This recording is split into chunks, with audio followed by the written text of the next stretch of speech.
September 20th, the news of Europe. At this time, and each evening at 6:45 Eastern Daylight Time, Columbia calls in its correspondents abroad for direct reports from the European capitals. Today we'll hear from Eric Severide in London, our correspondent in Berlin, and a report on developments in the nation's capital by Albert Warner. But while we're waiting for the shortwave report of Mr. Severide, here's the news from other points. In Rome, Germany's Foreign Minister von Ribbentrop will have another talk today with Mussolini. The pair had a first discussion yesterday, but so far there is no information as to what they discussed. Rome newspapers said that in talks between von Ribbentrop and Italy's own Foreign Minister, Count Ciano, southeastern Europe was a chief subject. Meanwhile, a communique in Rome says that British planes have staged intensive raids on major Italian bases in North Africa, but adds that in counterattack, the Italian planes sank a British steamer and a submarine.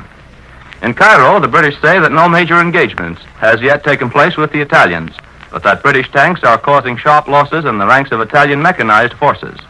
In the Far East, new tension has cropped up. Japan has made sudden and unexplained demands on French Indochina for bases which geographically have no importance in the war with China. There are reports that the French government will refuse these demands. And now for the report of Eric Severide in the British capital. Go ahead, London. This is London.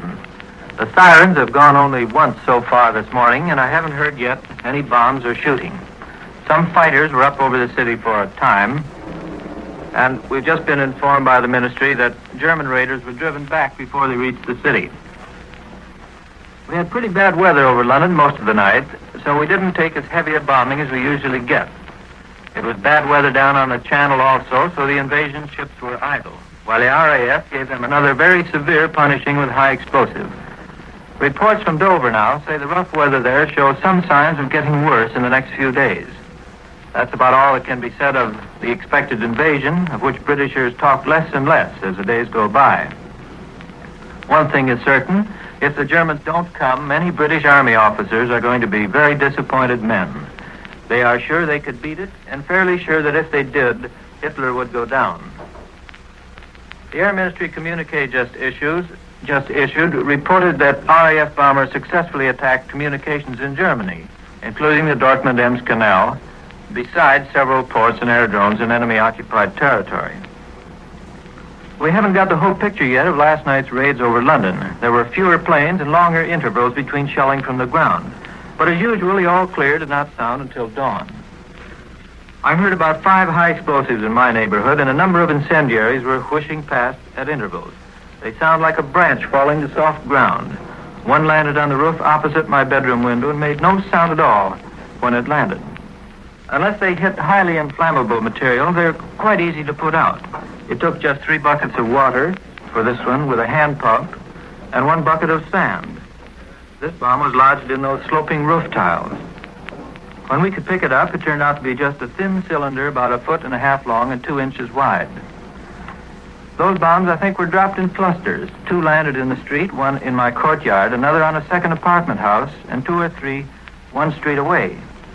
And the difficulty about these light fire bombs is that very often people, who are mostly underground anyway, don't hear them fall. And while they may be gazing at one fire across, another is secretly building up behind them. So far as I can see this morning, all fires in London are now out.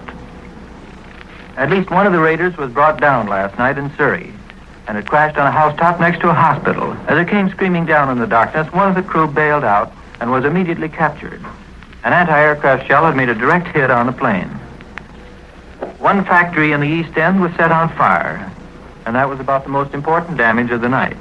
In the North End of London, a high explosive bomb landed squarely on the emergency escape door of a public shelter, and a number of sleeping persons were instantly killed. It's reported this morning that the London raiders last night came in from a new direction, the northwest, and it was obvious that they were flying very low. There was a searchlight barrage from central London, and we're told night fighters went up for a time. One hospital in Essex was set on fire by an incendiary. Another bomb started small fires in the Surrey woods, which were much too wet last night to burn very readily. One report says a raider machine gun streets in a northwest suburb. Every morning now we hear a time bomb going off somewhere around the West End. One exploded 80 yards away from the Duke of Kent yesterday when he was sitting in his car. on which the dirt and rubble descended, but he wasn't hurt.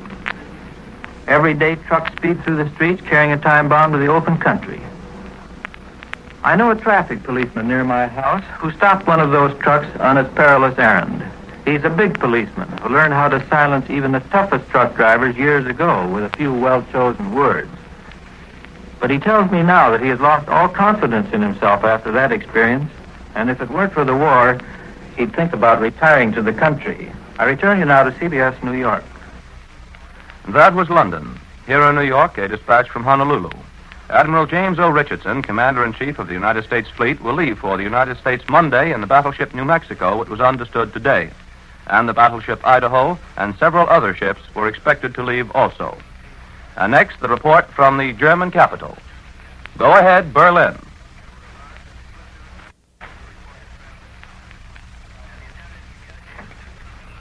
This is Berlin. Again last night, we had no air raid here. Whether the British bombers attacked other places in Germany last evening has not yet been made known. But they did not visit Berlin, though it was a fairly clear moonlight night, one of those nights when there's nothing you can do to hide a great city from enemy airmen. Everyone I know in Berlin has now caught up with his sleep. For about a fortnight, the British did come over almost every night, and you did lose sleep. But there have been no alarms since Sunday, so everyone is feeling normal again. 2 weeks ago, the chief air warden suggested that the population of Berlin set their alarm clocks for around midnight. Then when the bombers arrived and you had to make for the cellar, you didn't feel as bad as when the screaming sirens suddenly awakened you, and you had to hurry, or the British would be over your rooftop. But the last few days, as one evening after another has passed peacefully, most people, I think, have given up the idea of that midnight alarm clock and have simply slept the night through. The German press this morning is still full of indignant headlines and articles against the British for the bombing of the children's hospital at Bethel night before last, when 9 children were killed and 12 injured. The official party newspaper, the Völkische Beobachter, has this banner headline this morning: "We will pay back without pity." The Belgian Mittag carries this front page headline this noon: "It will be mercilessly revenged. Churchill's night of murder at Bethel was carefully planned." This paper, in an editorial, calls the British flyers barbarians and their deed a shameful act of murder, and warns that the reprisal of the German Air Force will be a hard one. The Svalbard remarks this morning that it is well known that there are many war-important objectives in the West End shopping district of London. It says, quote, "The shopping district of London's West End, in which, as is well known, there are many war-important objectives, is being continually hit with bombs. A bomb crashed through several stories of a West London hotel," unquote. The German radio this morning says that H.R. Knickerbocker, whom it calls a notorious German hater, had to report from London that the English were gradually losing their cheerfulness as a result of the German bombings. I guess I'll have to refer you to Rome for concrete news of the results of Herr von Ribbentrop's visit. We have no concrete news of it here. But the Berlin press does lift the veil enough this morning to indicate that 2 subjects were paramount in the talks.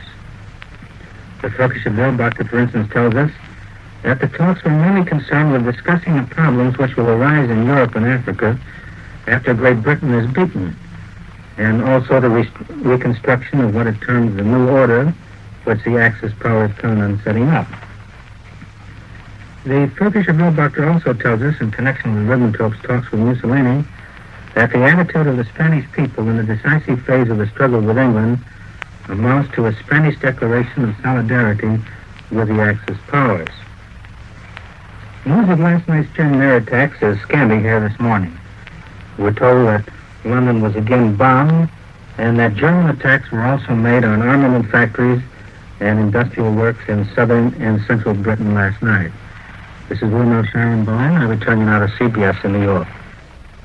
That was William L. Shirer in Berlin. And now, the report of Albert L. Warner in our nation's capital. We take you now to Washington. there is now reaching the point of decision within the administration, the transfer of some 40 flying fortresses to Great Britain. The wholesale German bombing of London and the destruction of civilian lives and property have given momentum to the proposal. There's plenty of indication here that War Department opinion already has been sounded out, and that the National Defense Commission has been consulted, and the potential reaction of isolationists in Congress taken into account. At present, the Army has on hand or immediately available 50 to 75 of these huge bombing planes. The flying fortresses can travel some 4,000 miles with a good-sized load. Their speed in the original models was 250 miles per hour. Now it's been brought up to over 300 miles an hour. There's no doubt of their value to the British Air Force. They could leave Newfoundland one evening and be on British soil the next. They could range the whole extent of Germany, striking even at arms factories in Czechoslovakia. But it takes 2 years to build a flying fortress. Some officers in the War Department have raised the question of whether it would be wise from the standpoint of our own defense to send these planes to Britain.